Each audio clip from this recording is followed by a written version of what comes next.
Hello, everyone. Welcome to our podcast, which always brings light-hearted yet meaningful chats. I'm George, your host. Today we're going to talk about something that many people are curious about, but sometimes too lazy to actually practice: a morning routine for a productive day.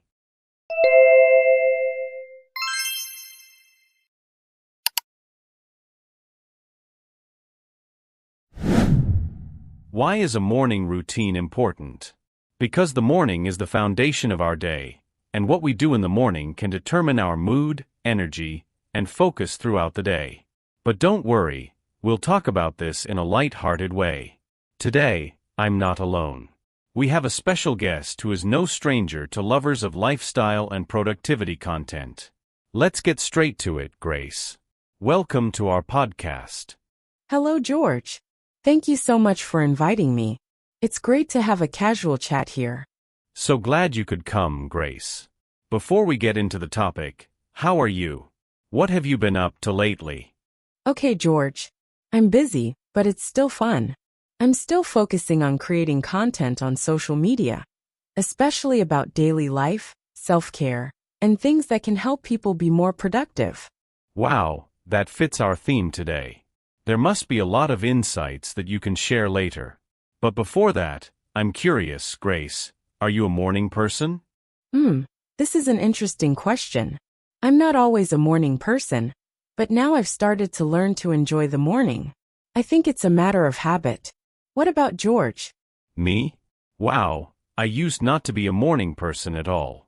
But in the past few years, I've started to realize the importance of a productive morning. So now I try to wake up earlier. Now, this is an interesting chat because we have had different experiences. I'm sure the listeners can relate to this because not everyone is born a morning person, right?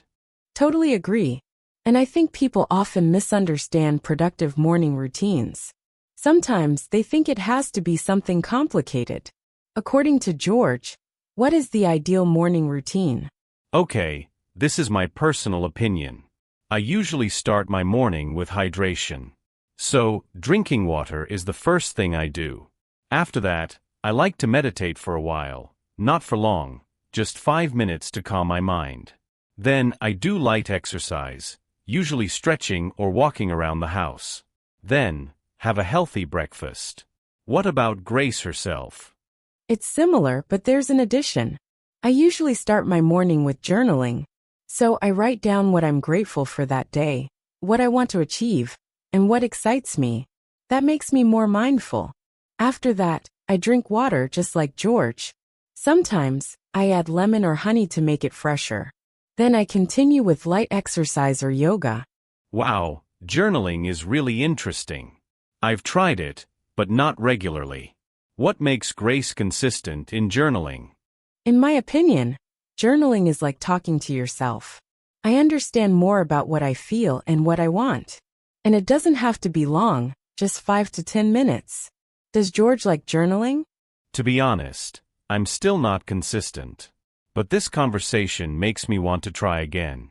If I may ask, Grace, how did you first become interested in creating a morning routine?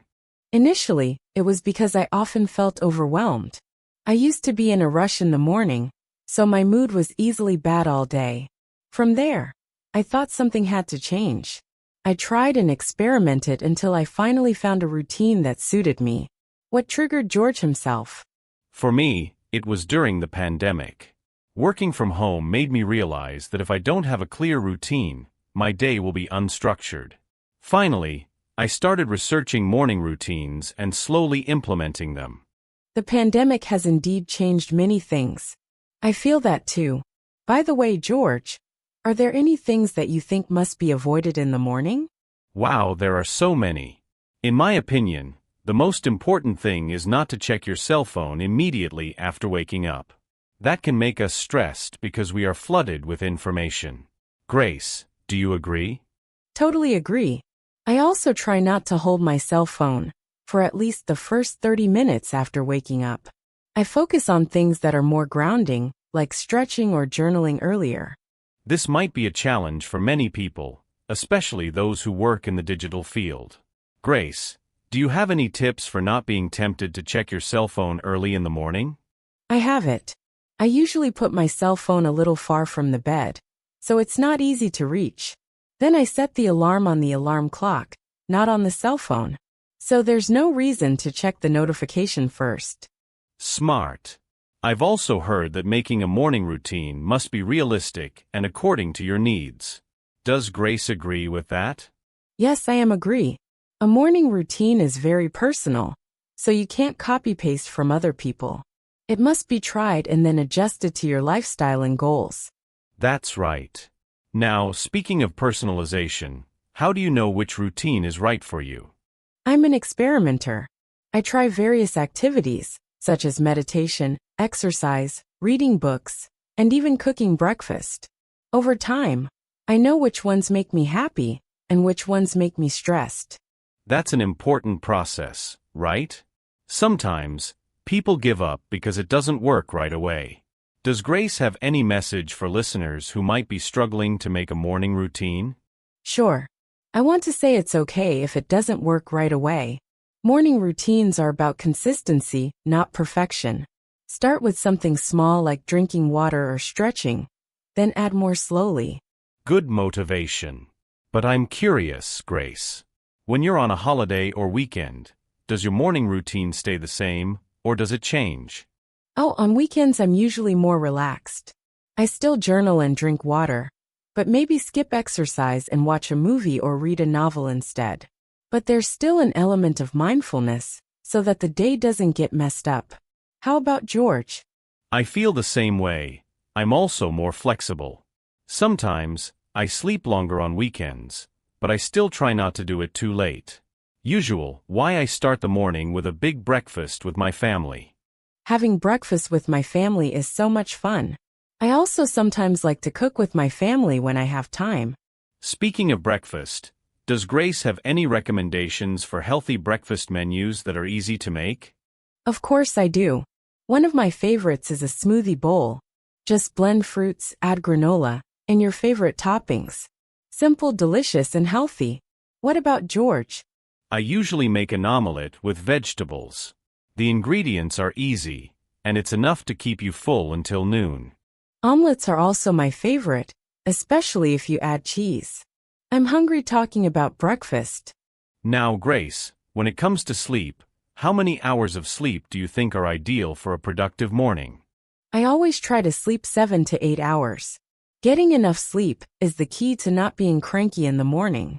But I'm also flexible when I have a lot of work to do, as long as it's not a habit. Agreed. Sleep is one of the health investments that is often overlooked. Listeners, try to evaluate your sleep patterns. That's right, George. One tip from me. Try to create a calming night ritual, such as reading a book or drinking herbal tea, so you can sleep better.